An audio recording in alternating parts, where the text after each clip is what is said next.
How do I know we're on right now? What are we doing? It says live 5 seconds. And we're live. Clive's taking over what's on the wrist here. Clive, thanks for your idea. I know this was overdue. We just haven't been able to make it work. So, well, thanks.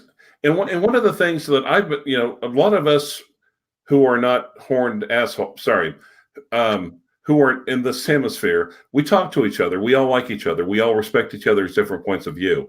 But one of the things that occurred to me is that our boy Rich here, with being so really knowledgeable about smaller brands, microbrands or enthusiast brands, I forget what you're calling it now. Yeah, enthusiast-driven brands, sure. Enthusiast-driven brands. It seemed to me that I think right now there's a lot of value in the watches that you preview, the watches that you look at. But it strikes me as that if you wanted to give someone like the gift of horology, I think enthusiast brands is probably where we should start. Especially for like a niece, a nephew, a child, unless you're Duty Robson, and you have unless you have billions and billions of dollars in the banks. So the reason we're on is I wanted to pick your brain as to what you think would be some great gift ideas. Oh, well, yeah, I forgot to introduce it properly. This is our first live stream actually on here, so there might be a little bit of rust. So, say that question again. Okay. What do you think are some reasonably priced enthusiast brand watches that would make good gifts for the holidays? To say, like, let's just say you've got like a niece or a nephew in their teens, high school student or about to be a high school graduate. What do you think is a great gift to ignite the passion, the fire of horology within them? Well, I think the affordable brands, if we're starting there in a few $100 range, I think Spinnaker is a pretty good. The one to go to. I don't think they have a single model that's over 1,000. Not even one that's over 800. Zelos is another great example. I mean, this is the Spinnaker right here. This is sapphire crystal. It's like 400. They have different color options, but Spinnaker is one to go to, right? And we see that a lot where they're heavily marketing that brand. Zelos is probably one of the most popular ones at some of the entry level ones that are sub $1,000. And then we go up. You know what, Clyde? I think these enthusiast-driven brands have just come a really long way. I'm going off tangent from just. No, go ahead, please. Just to mention, just gift ideas. I think even for me, and I've never been a watch snob, but the first iteration of these micro brands or enthusiast-driven brands were bad. They were just. I think that's almost what gave today's brands kind of a bad name at first. They were just so bad. They were marketed as, here's $1,000 watch if it was sold in stores, and we're selling them directly to you. So now they're only $300 because we're selling to direct. We take out the middleman, blah blah blah. But man, those watches would never have sold for $1,000. They're not even worth the $300, right? But then they've come along a really long way. So now, just like the mainstream brands, we have the entry level, mid tier, and the higher end of these enthusiast driven brands. And I think now they've come really, really nicely accepted. The Spinnaker that I just showed you for $400, if this was the first iteration a few years ago, they wouldn't have. It would have been really bad. But now you get a legitimate $300 or $400 watch. So I think they've come a long way. And but my favorite category is when we start jumping up into the 1,500 to 2,000 categories. Wow, there are some great options there. But okay, now so under 1,000, I'd say that's like child or niece or nephew or something along those lines. Yeah. So let's just talk serious girlfriend. So what do you think is okay? Not a potential spouse, not fiance, but you've been seeing each other for a while and things are going good, and or she's been doing good, whatever, or he's been doing, who knows about sexual and gender norms these days in the 21st century. So the person you're with, whatever gender or species that person is, just in case anyone's dating Archie Luxury, I just wanted to throw that in. What would be a good watch in like the $1,500 to $2,000 range, and why? What I would hint for her to give to me. Either way. What would be something, a watch that you would like to receive, and what's something that you would like to give to another person? Well, I just put this on, which I just got here, this OWC, Orange Watch Company. This is about, I think it's going to change the prices. I think this is between 1,500 to 2,000. Wow, this is just a heck of a watch. I'm really enjoying my time with this. But I got to tell you, this Torby, my Torby Lawless, this, you got to love. I don't think there's a single person that doesn't like Torby. I think they've had one return in their entire history because these are made to order. But man, right. Just unbelievable. And those are based out of Germany. I think Bill Sanders is really going to that brand a little bit. And there's something for everybody. And they primarily use like Unitas movements 6497 and 6498, if I remember right. Yeah, they also they use this one, the one I just showed you, I think is a 2824, I think. But okay. This one a lot. They also use 2892s. But that's just a great brand. There's a Brellum. Brellum is just a solid winner. That coming through. Okay, yes. This Brellum, they can do no wrong. I mean, these are all COSC certified. They're just outstanding Swiss-made watches. So it's just a favorite category of mine. The next watch I was going to show jumps up in price. But Seaholm is another great one. Seaholm, the divers, they make some really nice Swiss-made divers. Oh, let me give you a hint. Like if there's a watch that you really want to showcase, you can hold it closer to the camera, for instance. I'm going to show you this Torby because this is just a beauty. I have seriously looked at Torby. I've seriously considered them so many times, and I actually think they give you a lot for the money. How solid and comfortable is the case? This is one of the best built cases. Look at the bezel here; it's actually screwed on to the case. Just extremely, extremely well made. This, you can't go wrong with Torby. You can custom these any way you want, like type of finishings you want. Let me show you this one for a second. This is the Orange Watch Company. Look at the quality on this one. Screwed on bezel to the case. They use Torsk screws. Just everything about this. Drilled lugs, huh? Yeah, just was Torsk screws actually, and they're just really, really, really well done. What OWC did. So this is the first live. I'm going to jump all around here. Yeah, that's all right. We got some people here. So there's, hey, Ivan, Tennessee Mike. So I think one of their questions is about Monta, and that was one I was going to talk on. Can we jump around here? Yeah, go ahead. I mean, it's your channel. I'm a guest. You're running. I'm going to let you run this because you're the live expert and the Rolex expert as well. So you're going to hijack the channel. I'm just a guest on my own channel is what I'm saying. Okay, so tell us about Monta. Give us a little bit of background. Well, okay, that's more like it's almost.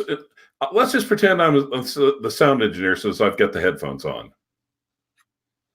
So, like you're Fraser and I'm Roz.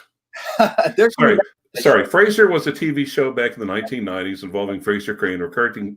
Okay, never mind. Go ahead. I was about to sing that song, their theme song, Scrambled Eggs. All right. Anyway, tossed salad and scrambled eggs. Monta. I love Monta, and I think that's probably one of the first brands that really turned me on to Winks, because they were a brand that was scoffed at a lot. When they first came out with their first iteration of the Ocean King, it was around 3,500, and then they were just ripped. They were like, how dare a new brand charge this amount of money when I could get a Tudor, I could get XYZ, how dare they? And then Monta was really confident with their watches. They sent them out, people got to handle them, see them, and they just won them over. Now Monta, now that same Ocean King without the Eterna movement, they used Salida, but around $2,000, but so beloved. I mean, Monta, I think, set the bar. They set the standard for some of these enthusiast-driven brands on their finishing, on the quality of their watches. So Monta kind of changed my perspective. They're certainly leading the way. They're doing some awesome things, and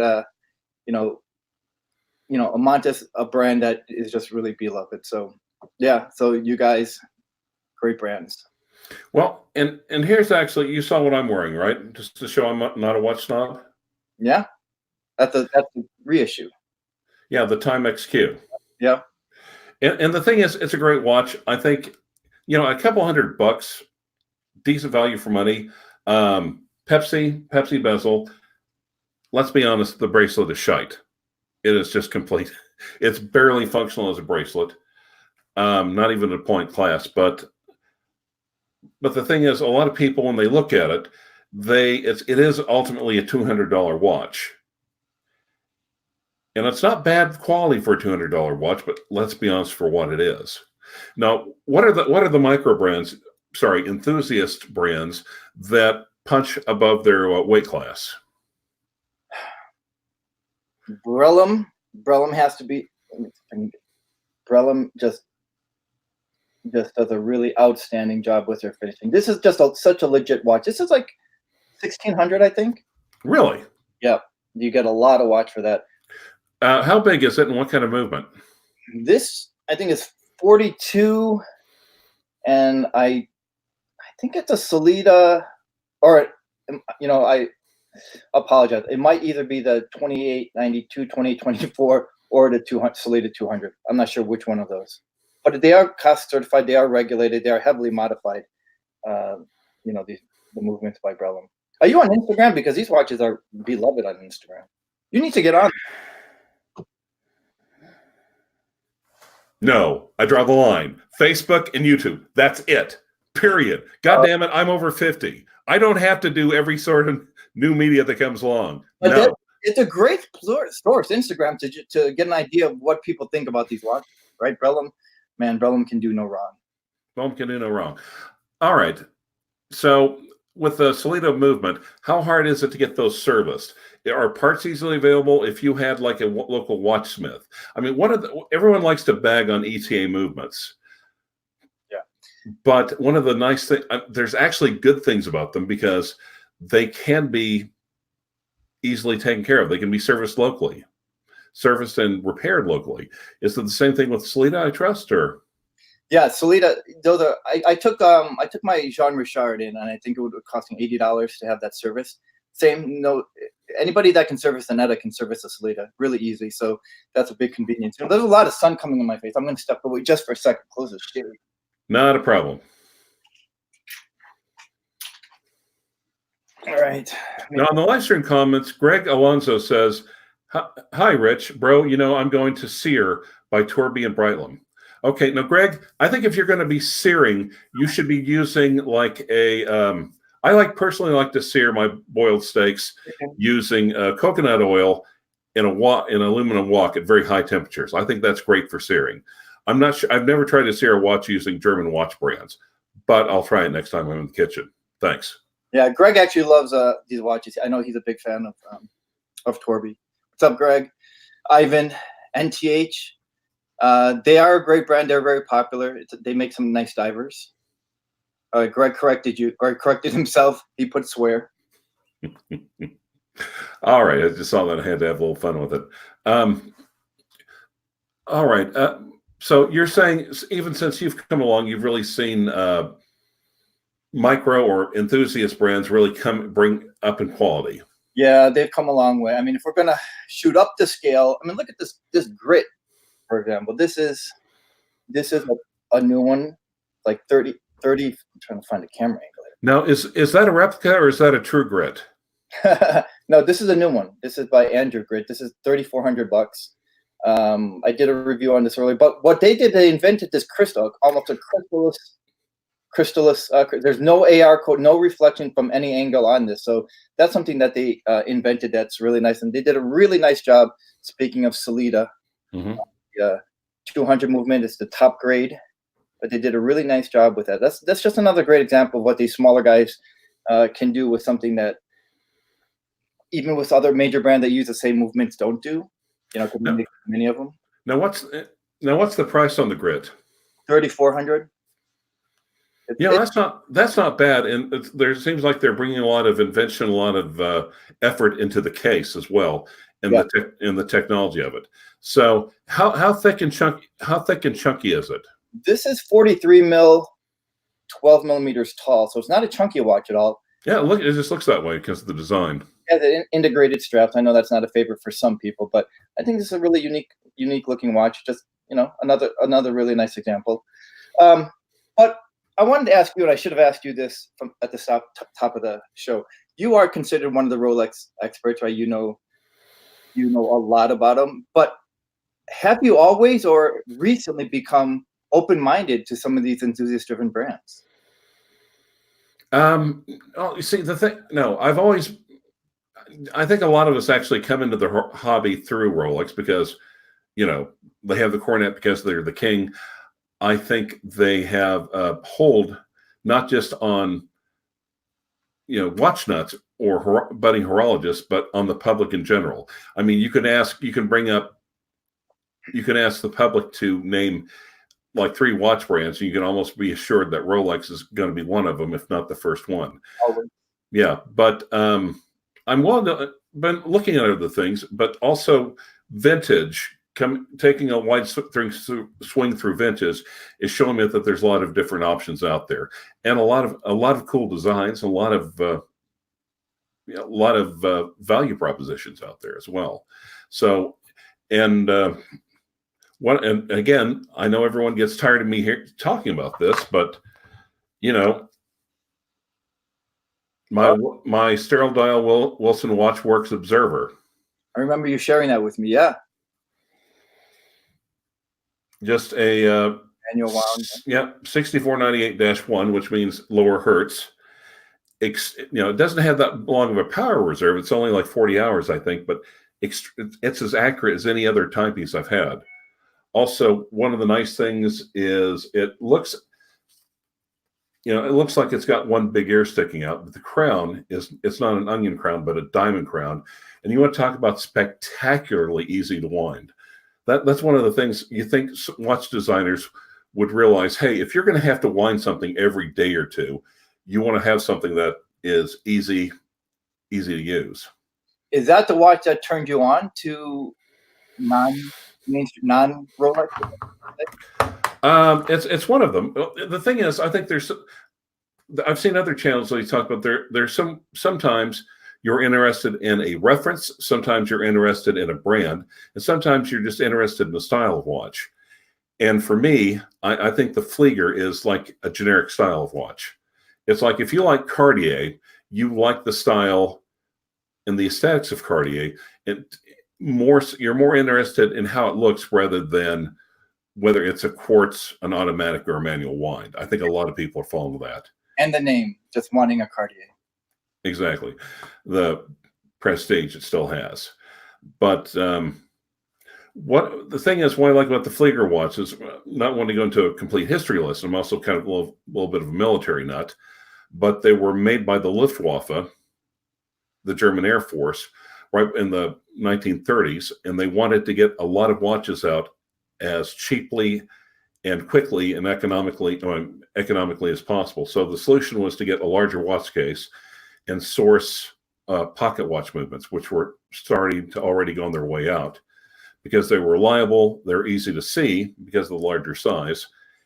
And a lot of watch brands inside and outside of Germany made these Flieger watches, Uhr A and Uhr B. Uhr B has the little hour track in the inside with a very much shorter hour hand than a minute hand. And to me, I think if you're and see, IWC has taken that, and they're one of the contributors for the Flieger watches, and they kind of made that their own. They snatched it back from the Germans. But I think there's a lot of people who are just really in the IWC pilot watches where it's just like, that's just part of a Flieger. Yeah. I think to my earlier point was that there aren't a lot of people who are really big Rolex nuts, and everything from the model numbers to the historical, everything about Rolex pretty much. But you're really open-minded, so that is not that common. They almost don't go hand in hand. They're starting to merge a little bit more now, but they certainly they were never aligned. Well, and the thing is, I think there are true. How do I put this? A lot of Rolex owners, let's be honest, they're a giant pain in the ass. Closed-minded, and a lot of times these guys aren't really interested in horology. They're just interested in the cachet of Rolex, of Veblen good, I think is what the term is. So I think if you're going to really dismiss another watch without investigating, at least approaching with an open mind, those people never learn anything. Fair to say. Oh, before Ivan's taken off. Ivan, I know you've got a line of watches called Iconic Timepieces. So, if you want to check out another enthusiast-driven brand, Ivan has one called Iconic Timepieces. That's going to be coming out pretty soon, right, Ivan? Oh, okay. Yeah, but what you were saying about well, I mean, okay, okay, a couple of pieces though. For instance, the Bond Seamaster, the No Time to Die or whatever watch. Yep. And they're making a big play about how Daniel Craig had a lot of input about that watch. Yep. And of course, the Breitling 1959 reissue, the person really in charge of that, the driving force, was not someone within Breitling, but was it Mendelbaum? A very prolific Breitling collector is the one who was kind of brought in by George Kern to oversee that and to kind of crack the whip to make the reedition as close as possible to the original 1959. But it seems, so in this case, we have established Switch watch brands that had to go out of house to make some really good iconic pieces. So it's not like the established brands have all the answers, obviously. Especially if they can't redesign their own freaking watches themselves. God. What do you think? Do you like the new Bond watch? I know a lot of people are against the faux aging on that. Well, I don't know. I mean, there's certain things you have to ensure to be authentic. Like, for instance, if you like Vietnamese noodles, you should always insist on them being authentic because nothing is worse than faux. But no, I don't have. Well, no, actually, like for instance, the 1959 reedition, the Breitling 806, and of course they've aged them artificially or gave it fake lume, but since it's referring to the watches that were out there originally, I don't think they did it too excessively, and I think it kind of matches the style and the aesthetic of the watch. They could have just as easily put the lume on the hands and on the numbered indices, on the Arabic numerals in white, but I think the contrast looks better with the lume than it does strict white. So you don't mind the faux aging then, sounds like. No, I don't. But I almost think it kind of depends on an individual basis. Some people, and like I said, the Wilson Watches Observer, what I like about that is that they didn't do any faux aging at all. So no yellow, everything is bright white. And it's almost like, so it's almost like you took a time machine back to 1935, snuck into a Luftwaffe base, knocked a pilot over the head with a wrench and stole his watch. But with faux lume or whatever, I think that's that's very subjective in my opinion. And it differs from collector to collector, but I think it kind of differs from different timepiece to different timepiece. One of the things about the Bond watch, which I don't like, is they went through all this stuff to make it look like it'd been a watch that he had been wearing for 20 years. Because, before being MI6, James Bond was a lieutenant commander in the Royal Navy and then the Royal Navy Reserve. Good point. But the hands on that Seamaster are hands that they've only been producing for like the last year and a half. So why didn't they put broad arrows on the sucker? I think it would look better with broad arrow hands. Yeah, it might have been a watch that Daniel Craig personally wanted to have. He can say that this is all the input. I like the way this looks. And of course, they're going to adhere to whatever he says. I am a little sad that this is his last Bond film, though. I don't know about the new choice of the new Bond. I know she's introduced in this film, but how do you feel about the new Bond, the next Bond? Okay. Well, actually, and of course, I think it's Cubby Broccoli's, I think, daughter that's in charge of the production of the Bond film. So, Albert Broccoli or Cuddy Broccoli, has gone on to me as maker some time ago. But You might want to talk to the producers of Doctor Who before you really make Bond terribly woke. If you know what I'm getting at. Boy, when I first read who the new Bond was going to be, I did not see that coming. I was like, wow. But I think they threw a lot of money at Daniel Craig. I read 180 million bucks to do one more. How do you walk away from that, right? So he doesn't care. He doesn't care who they cast. Probably not. Well, it's not his problem after that. I mean, He hated it. Apparently, he really hated working on that film, being Bond, for the last couple films. well, and it's just like anything else. It's just the creative. I mean, Hollywood, they know how to crank out iteration after iteration, but it seems like they want to stifle anything with original creativity. Yeah. And speaking of which, in a lot of ways, that stifling original creativity. That's why that was the point I guess I was trying to make about the Swiss watch companies, because they have to bring on outsiders to come up with something outside the norm. Yeah, they have a lot of red tape, so to speak. There's a lot of hierarchy. They can't just make something whenever they want. They have to get things approved, green lit. There's so much politics that go on with one mainstream brands. So with these smaller or these enthusiast-driven brands, they're able to make a watch anytime they want, or based on feedback or what they want to see. And if they're going to make a watch that they don't like what they see out there, they're going to go ahead and make it, and they can test the waters. And that's something that I have a great respect for, real appreciation.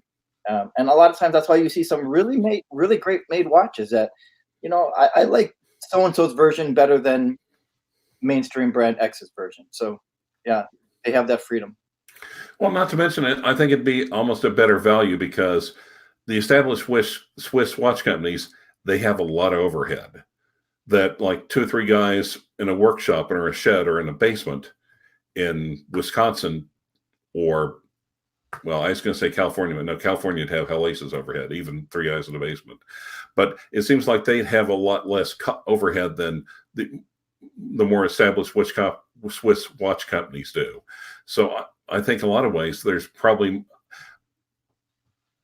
I think it would seem to me that with buying let's say, an enthusiast brand watch for $1,500, more of that money is going into the watch than what's out there with more established brands. Yeah, I mean, a large part of the more established brands has to go to their marketing, their overhead, the boutiques, the physical boutiques they have. That all costs money. But they're able to make that money back on the gray market. They dump a lot of those watches onto the gray market. That's a big revenue stream for them. The smaller brands aren't necessarily the savviest at marketing, right? They don't have that in the budget. Mm-hmm. Their focus is almost tunnel vision on just making the watch that I want to make, and then they're kind of like, now what now? So people like me and others who support them, I think, is going to go a long way with. I mean, Brellam has just done a fantastic job. Brellam did a really great job with their marketing and their watches, and it's just a standout brand. Now, let me ask you a quick question. How do you stand in relation to these enthusiast brands? My relationships with them? Yeah. Are you beholden to any of them, for instance? Do they expect anything of you? Or is it just simply, we'd like for you to review and talk about our watch and be honest about it? Never. I've never been beholden. I've never been given a script. Some of them sponsor the shows, but they've never told me what to do. And I think there was 2 or 3 brands that asked me, can you do it this way? And I didn't want to do it that way. So I never reviewed those. I'm going to say what I want to say. But to be fair, if I'm going to review, look, I probably pass on 10 for every 1 or 2 that I'm going to do. So I'm not going to rip a watch. I know some channels they like to do that, though. They'll just heavily criticize the watch, but I would rather just pass on not talking about that watch. So I'll talk about the watches that I have an interest for to begin with. Right. And so if I have an interest in that watch and the review is positive, it has nothing to do with being told what to say or what to do. It's just I had that interest to begin with. And I'll still point out some of the flaws that I think should be addressed. So the long answer is no, I'm not beholden to any of the brands. So if you weren't interested in the watch in the first place, you wouldn't be talking about it? No, I would not. Okay. So, Brenham, what other, like I said, let's just say serious girlfriend, steady girlfriend, maybe going out with her a year. Or, well, I don't know. That kind of limits us to female watches. Let's just, or if there's a woman out there that's been seeing a guy for a year. Well, actually, just kidding. You guys, you girls totally don't have to give us watches. You just have to give us, you know.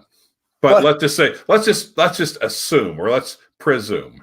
But according to all the stuff that's going on in the news, we are not allowed to get our girlfriend a Peloton because the backlash on that Peloton was just too much. But we'll take a watch, and I think one of the things I would recommend is this. Vertex is probably one of the kings of these enthusiast-driven brands. I mean, Vertex is part of the original Dirty Dozen, right? Or two. They just make this is the Salida 500, a little bit modified, but Don Cochrane, the owner of wait, Don Cochrane?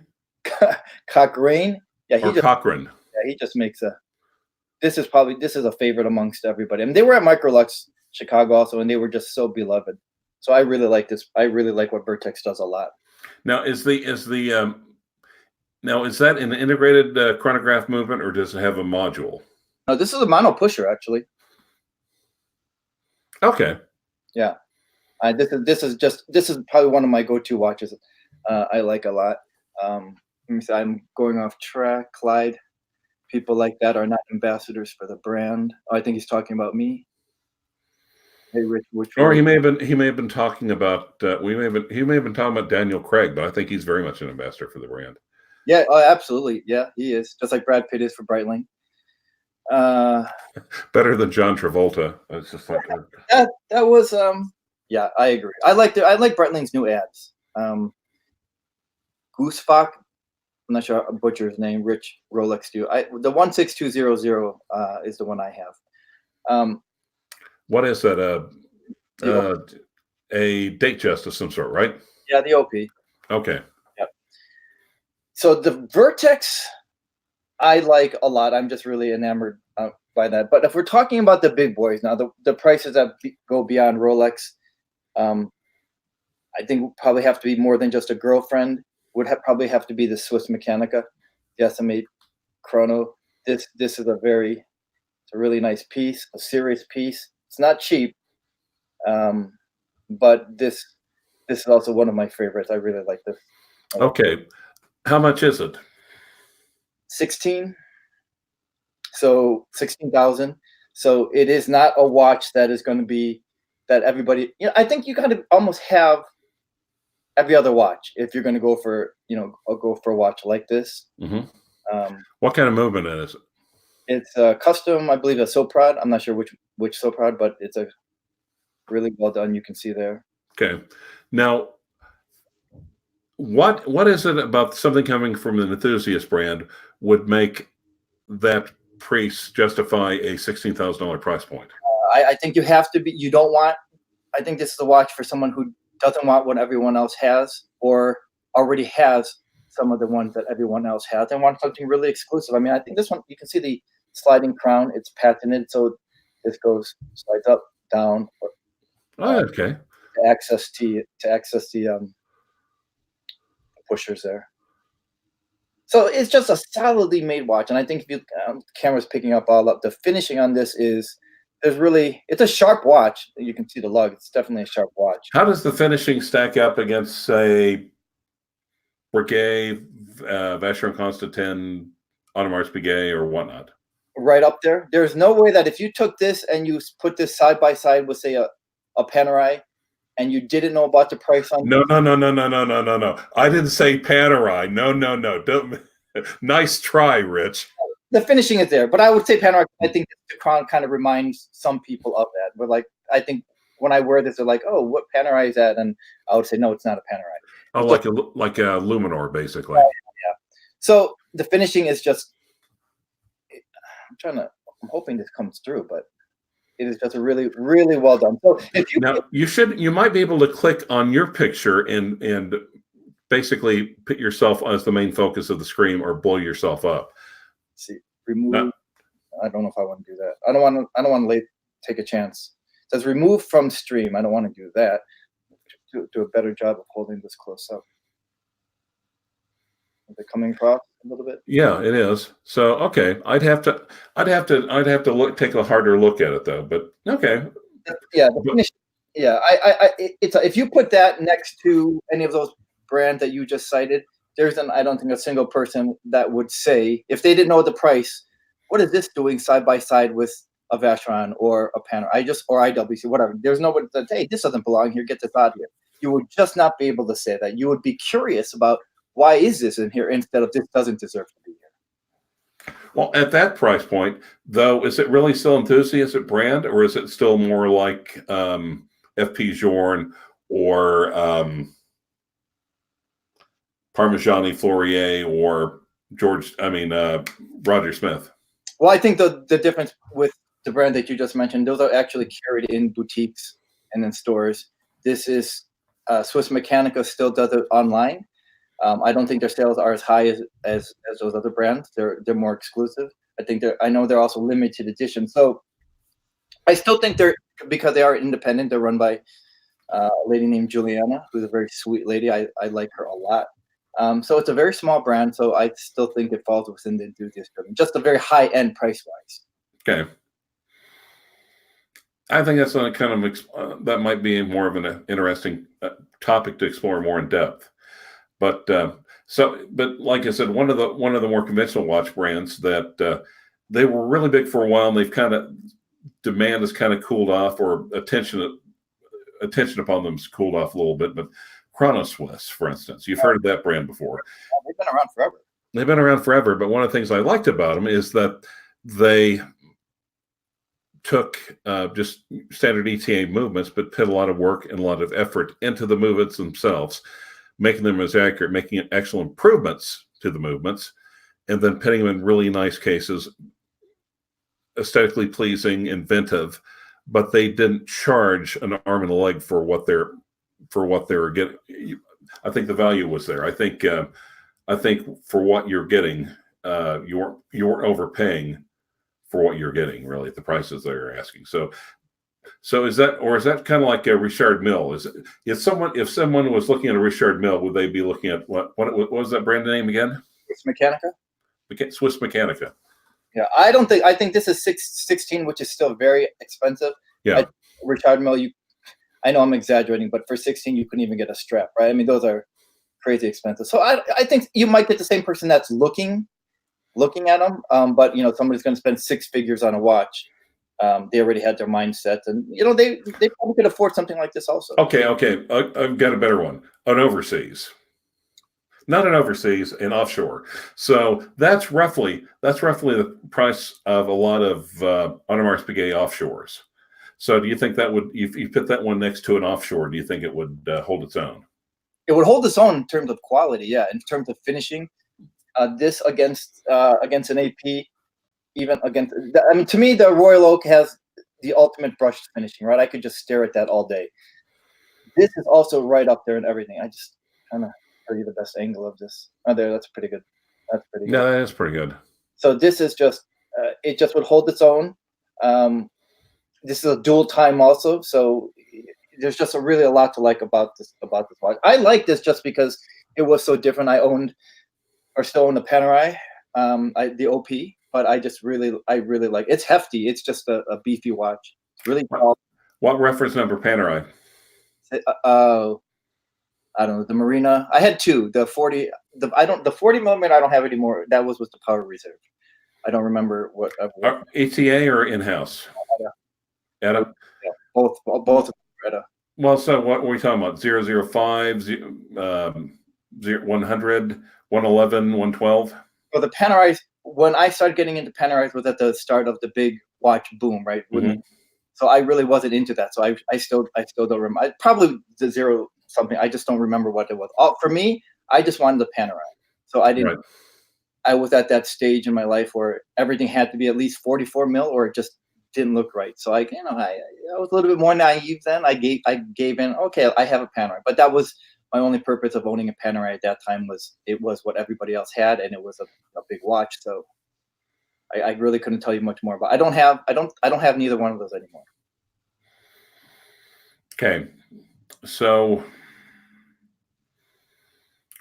so we've talked about prices. We've talked about some more entry level enthusiast brands. Hey, That you, Jay Sykes says he doesn't think Clive and convinced. I think he's talking about the Swiss Mechanica.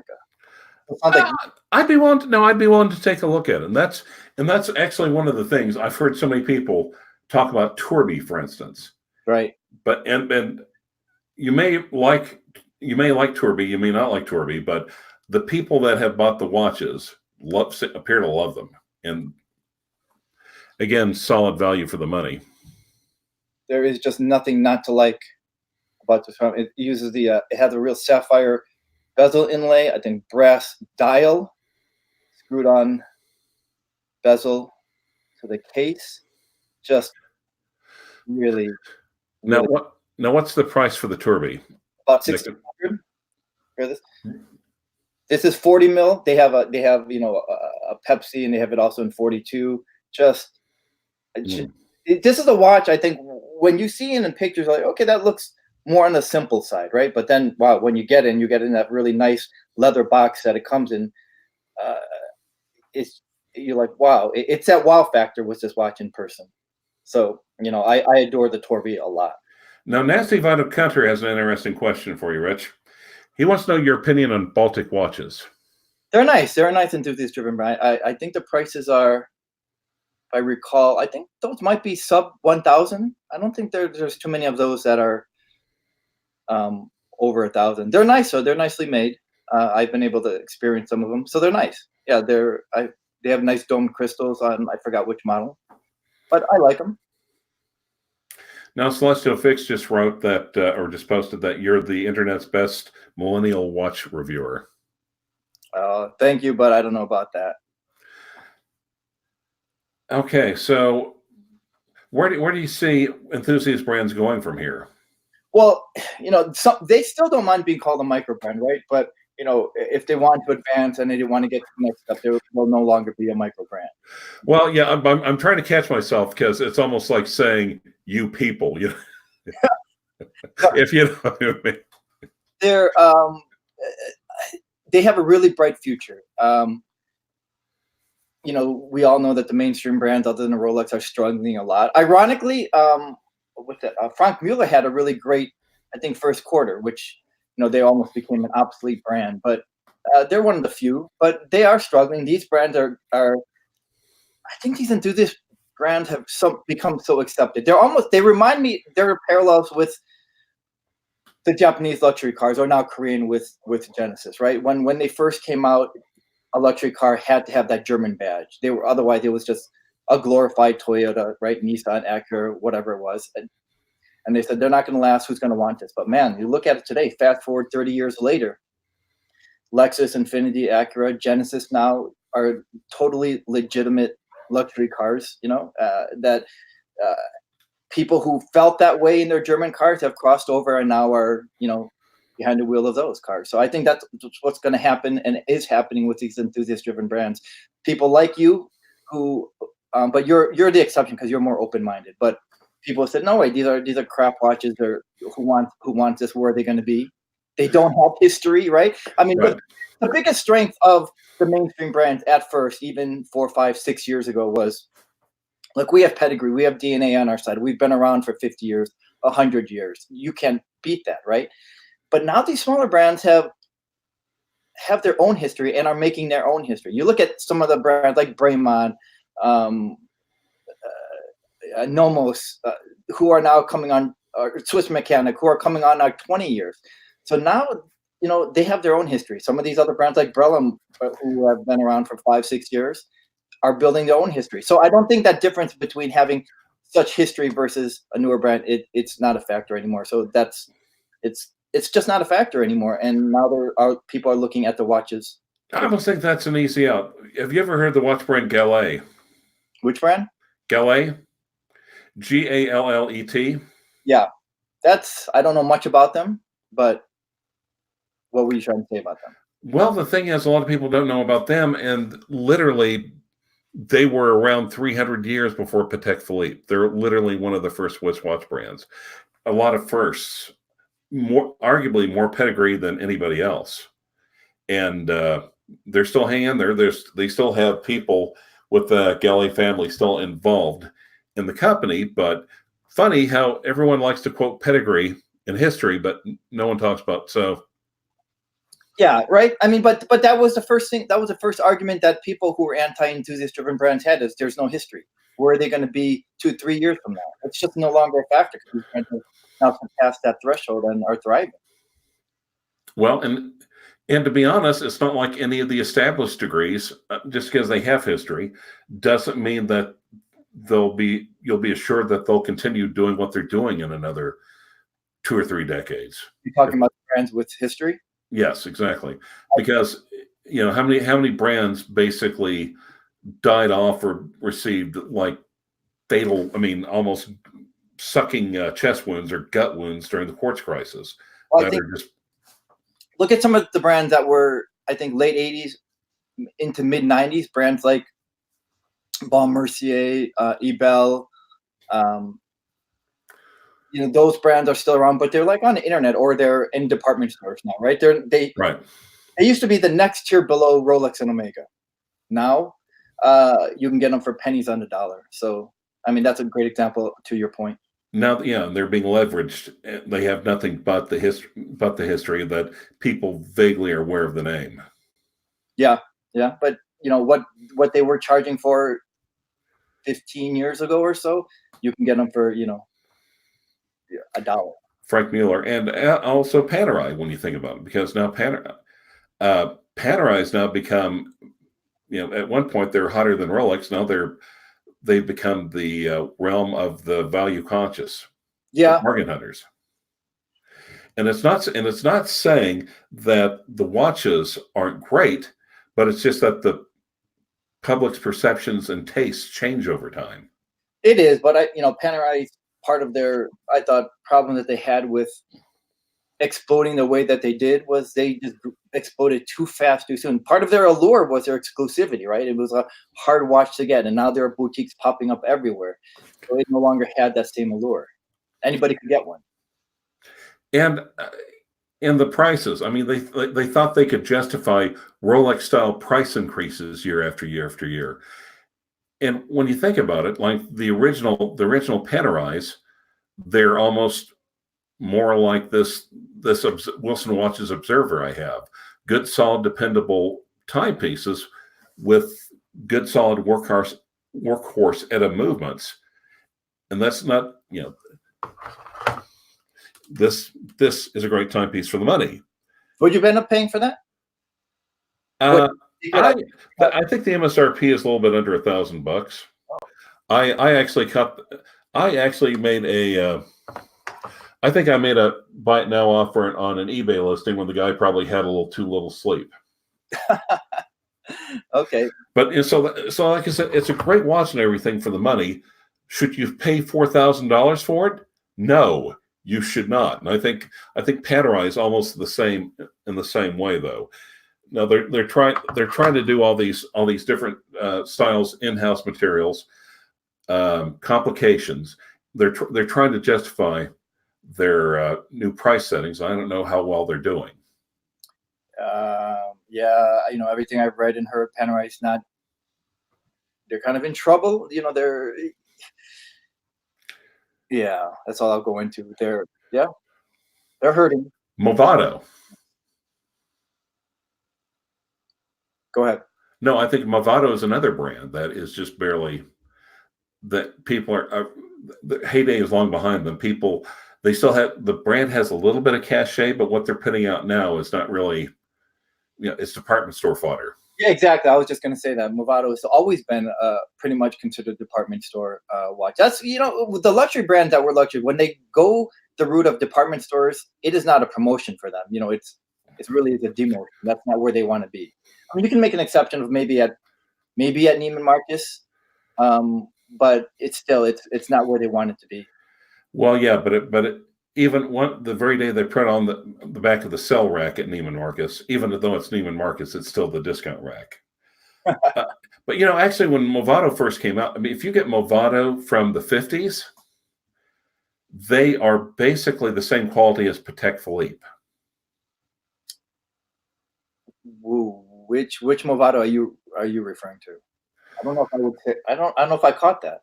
There's a couple. There's a couple of references. I'll have to dig around in a box of watches and find them. I get because even back in the 50s, that was before the trend to make everything in house. So a lot of times people would outsource watches, outsource cases. So a lot of times, for instance, with manual wind Daytonas, they had a lot of shared a lot of cases and even dials with Hoyer and other major chronograph makers of the time, simply because it was, I'll grab a handful of cases over here, I'll grab some movements over here, dials, I'll put my own hands on them, or have the in-house guys paint the dials the way we want them to go. And in a lot of ways, a lot of the 50s Movados, they employed the same, they got their parts from the same places that Patek Philippe was at the time. So Movado, I mean, when I think of Movado, I think of the museum watch. Museum watch and their brand ambassador like Derek Jeter. How much do you think a role plays in having a celebrity be an ambassador for a brand? You go a long way, do you think? Because almost every major brand has one. I think they have one, but I don't know how much it. In a lot of ways, I kind of think it's like nasty, lazy marketing. Frankly, if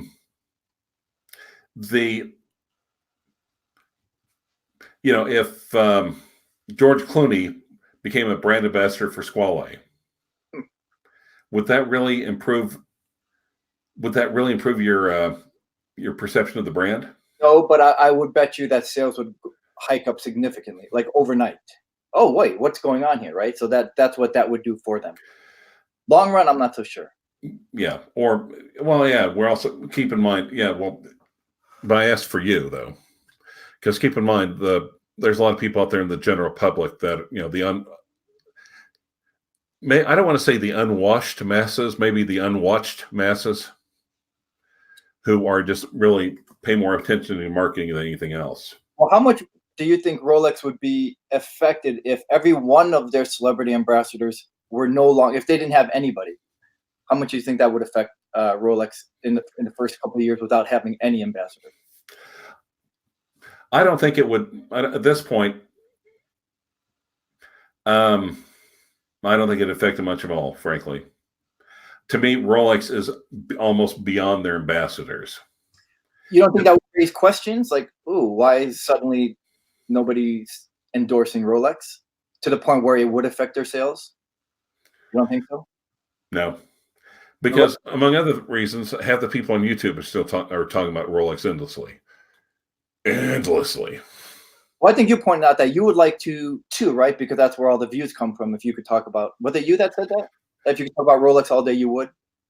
Actually, a few people have, but the thing is, though, you've got for my audience, half the people are sick to death of Rolex, and the other half want to talk about nothing but Rolex. And I even said I'm doing a video. I'm putting up 2 videos today. And this is how confident I'm sure this is going to be. This video has nothing to do with Rolex. The other one will be Rolex. And even though I'm telling you this in advance, this is what I'm doing, the Rolex one that I'm going to be doing later will have 2 or 3 times the views that this one will have about Longines. And literally every time. Let me take a look at some comments here. Tag Jay Sykes was Tag and DiCaprio. I think, isn't DiCaprio still an ambassador for Tag? I thought he was. Yep. I also like calling it Tag rather than Tag Heuer because it distances from the original brand. Now, Just Blue Fish Watch Review is joining us as well. Hello. Now, Just Blue Fish Watch Reviews. What's the channel he always appears with?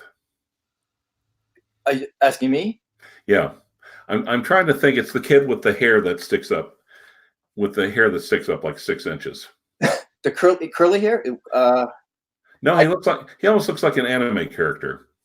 I don't know. I don't really watch as much. I don't know. Well, and the thing is, yeah, because there is so much content out there that, and sometimes I'm of course, as you know, I'm still sub to your channel. Since I'm interested, I'm trying to be non-judgmental, so I don't leave any pithy comments, because I don't want to come across as I'm trying to diss you or your watch selection. But there's a lot of channels, Archie Luxury, that I've completely unsubbed to, Paul Pluta, because one of the things I do like about your channel, I don't know if I've ever had a chance to address this directly, but you get to the point, you can get to the point without taking 20, 25, or 30 minutes. Jesus God, I hate that when people go for half an hour. But watch collecting strategy. That's watch collecting strategy. Yes, he does. His camera work is quite outstanding. He's got great camera work. It is, and by the way, you notice how we're actually looking at the comments while we're talking to each other? Yeah. No, I wasn't talking to you. I was talking to someone in the comments. So. Okay. So I watch the channels. I'm not even sure who some of these people are. Some of these channels are. Well, some of them I may have followed me over. So I'm seeing some special thing. Mike Hydromatic, J Sykes, Animal, or Mike Hydromatic is definitely out of the Archieverse. Here's a clue. Celestial Fix is like David SW, David SW, David SW repeatedly. Celestial Fix, good to see you. Mike, I know how big he is into synthesizers. Jay, it's good to see him. You see, at one point, there's a bunch of us, and we all chose Avatar based on Muppets characters. We called ourselves the Muppets.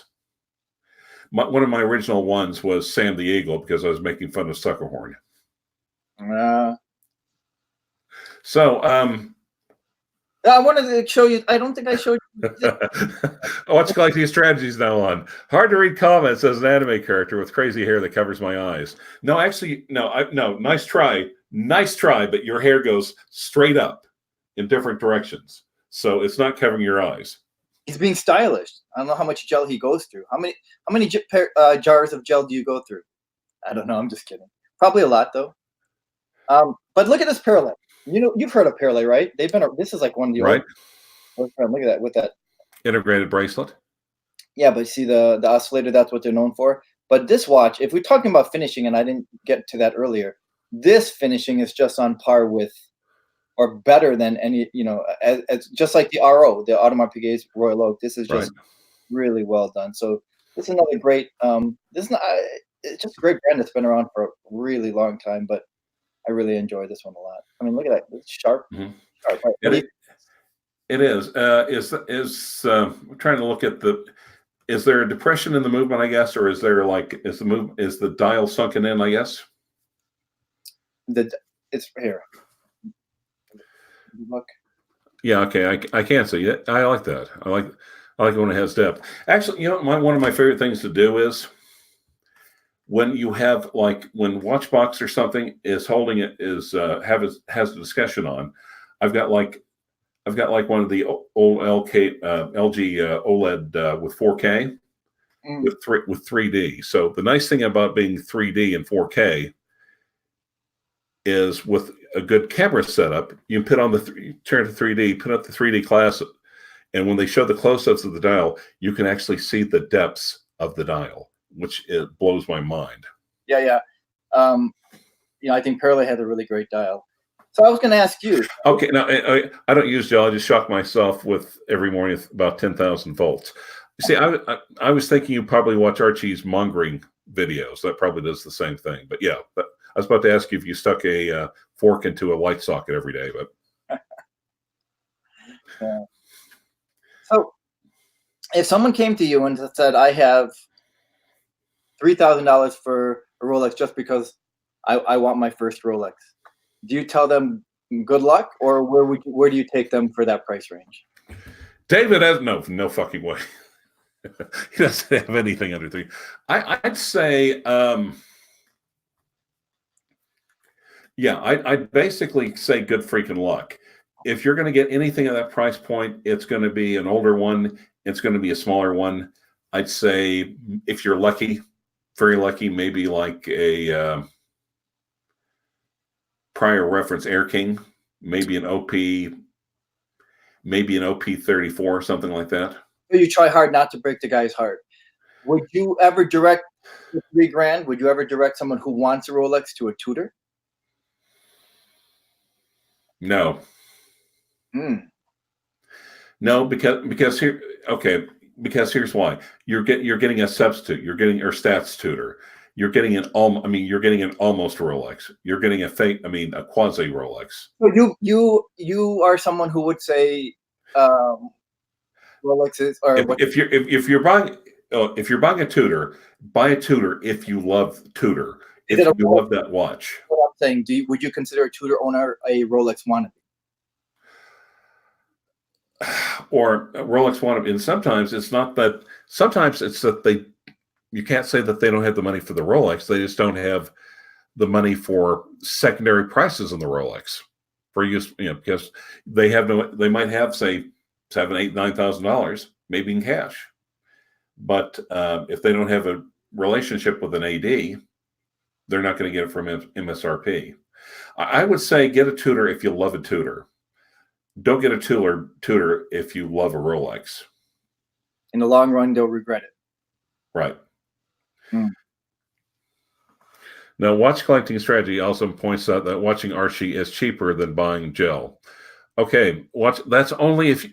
Okay, but make sure that you're A, not intoxicated, and B, do not keep your mouse anywhere by the super chat button. You banned super chats, right? Didn't you do that on your channel? I discourage them. I need to turn that feature off.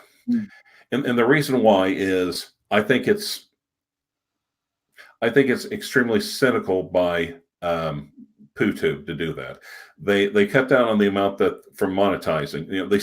They still commercialize the videos every bit as much as they used to. They just don't want to pay as much money. But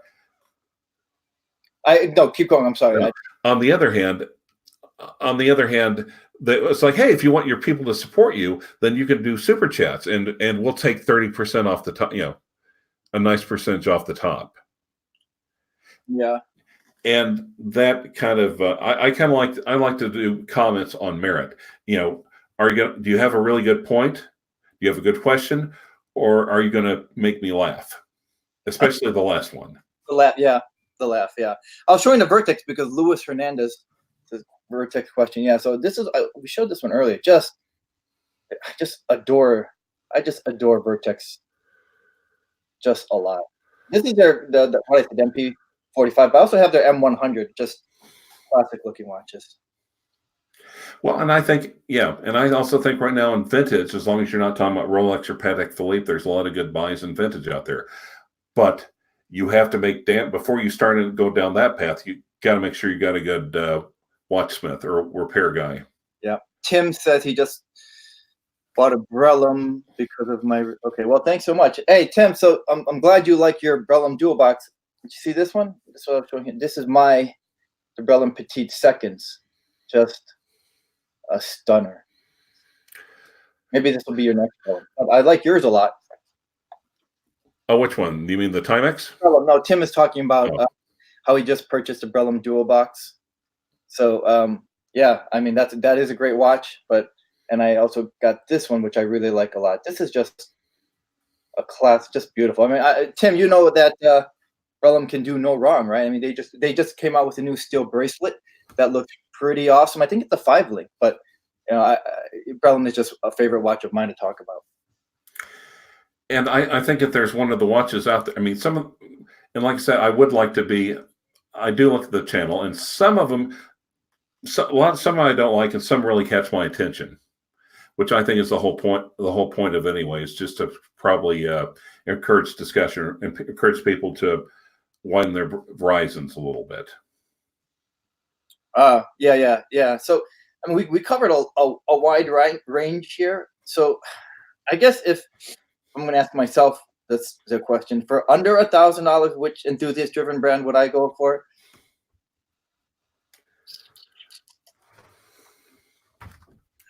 Maybe if I want Spinnaker's route, I like their Tessie. That's their Swiss made one. It's only in bronze, but I like it a lot. But my favorite category is the 1,500 to $2,000 because wow, there's some you got Torby, you have Seaholm, Now, OWC, Brellum, just so many wide open choices. now, are you familiar with Matt Stevens from It's Time? Yeah, Matt. Yep. Do you want to send him the link too, or not? Yeah, let's get. We've been on for an hour though, so how do I send him that link from here? Do I send him the same link I sent you? Yeah. Actually, yeah. Crap. If I was on my other computer, I would just copy it from email. Then I would click it to.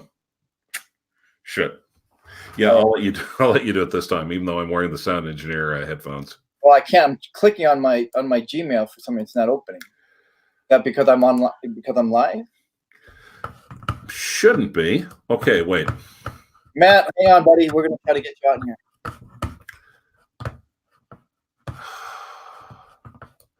Crap.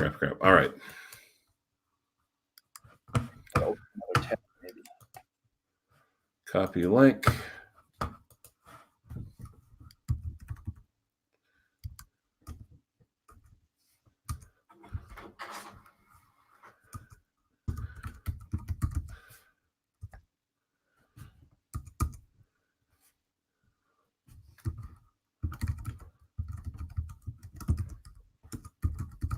While you do that, I'm going to talk to Louis.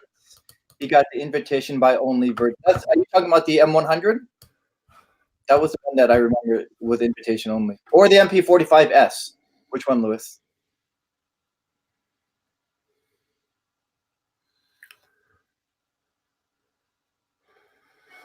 Oh.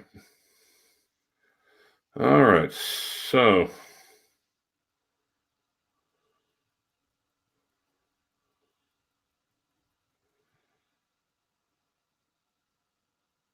Yeah, the M100. I don't have that here next to me, the watches that I picked from my box, but that is great. It's the manual one. I like that one a lot. I should show this one off some more because I just can't get enough of this. The mono pusher. Vertex had their new MP45S with the reverse panda, which looks really sweet. Vertex is also just another brand that can do no wrong, man. They are incredible. Okay, Matt, check your iMessage. I sent you the link. Yep, me too. Celestial Fix. I should have brought over my Memphis Belle with the manual wine. That's a Real quick.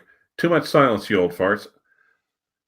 We're waiting on. We're trying to send you an invitation. Yep. But yeah, too much. You know, he's just jealous because we have hair. You realize that's what it is, right?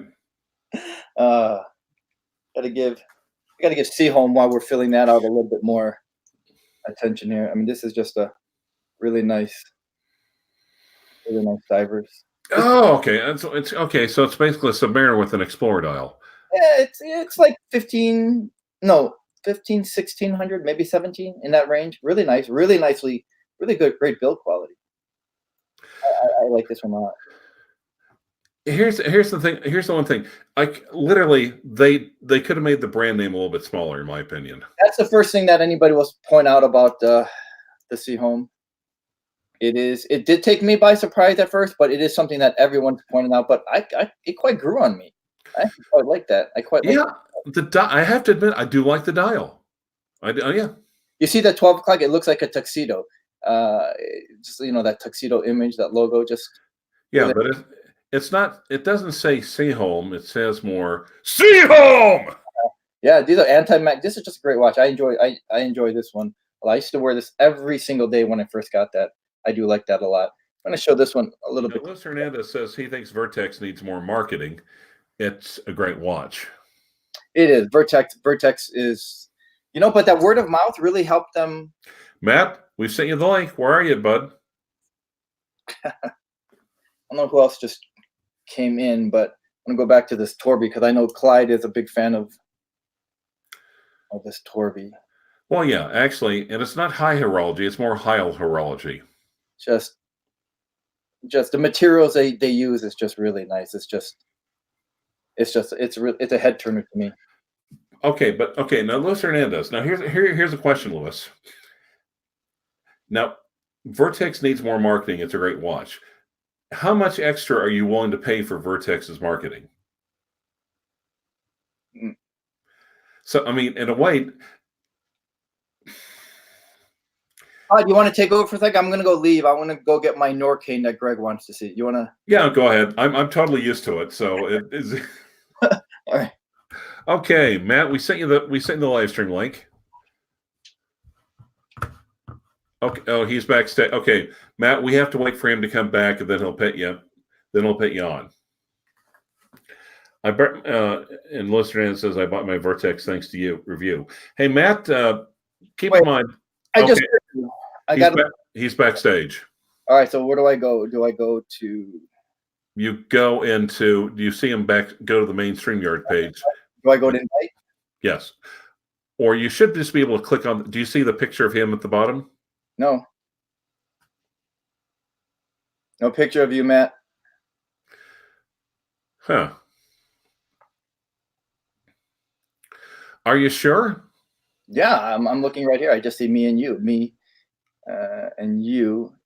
I don't need to go to that invite again, do I? No, you should be. No, if you send the link, he should be there already. Unless I accidentally send the link to Archie. I don't see anybody else here except for you and me.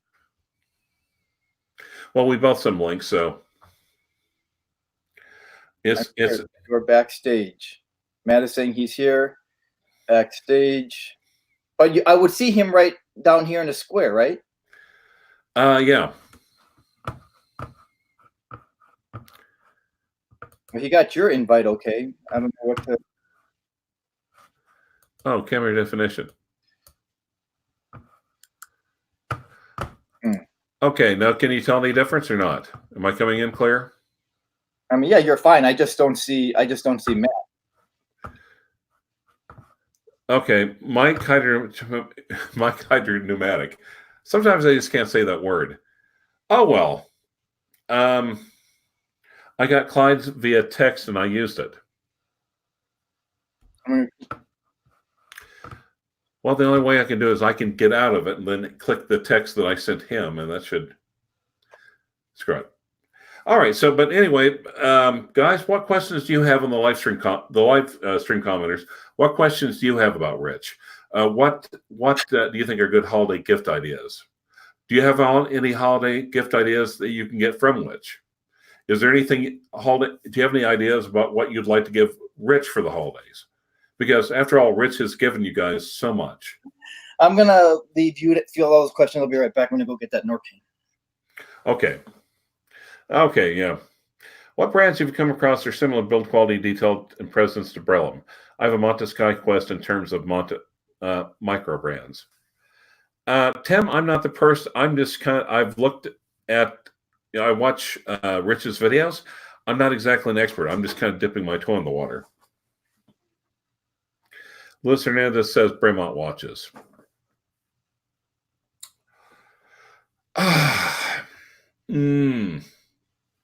You see, I'm really trying to hold on. I'm really trying not to get nasty here. That is to say, nasty in a bad way. Good designs and everything else. Just, I'm not sure. Well, and again, here's the question. Hopefully he will return with a pizza. Okay. This is the Norcane that who wanted to see this? Look at this Norcane Freedom Chronograph. Oh, wow. This is sweet. This is beauty. It uses the 6497, I believe. I'll put the sticker back on. But yeah, this is just. Oh, I think that link was to an old stream. This one's like 3,700, but wow. Okay. Very nice one. It's one I can't get enough of either. So what's Well, happening? not exactly micro. Sorry, I had a bunch of crap around my microphone. I banged it all. But this is the one I really can't get enough of right now. Yeah, that's a beauty. What that 40, 43? No, actually, it's 41. Oh, okay. And why is it? Can you hold on for 1 second? Tim asked, which brands have you come across that are similar to build quality, detail, and presence to Brellum? Yeah, your Monta SkyQuest, Tim, is an awesome watch. They were at Microlux. I saw that one. I also reviewed their Ocean King. Monta is great. Brellum is great. Be This, right back. yeah, this, I would say this Torby. This Torby has to be at the top of that list. I mean, it's a sapphire bezel, brass dial. Bezel is screwed onto the case. Just really, just one of my favorite divers. Just an awesome watch. That in terms of quality. In terms of quality, let me show you this. I haven't actually reviewed this one yet. This is OWC's, or Orange Watch Company's divers. You see that? It's just an extraordinarily well finished, well made watch. Bezel is screwed onto the case. It's got Torx screws. A very well done bracelet. I mean, this is just an easy watch for me to stare at. Really. I just got this. I'm still spending time with it, but I'm really liking this. This uses the Sellita, the upgraded Sellita 300. I kind of feel weird here without Clyde, but oh well.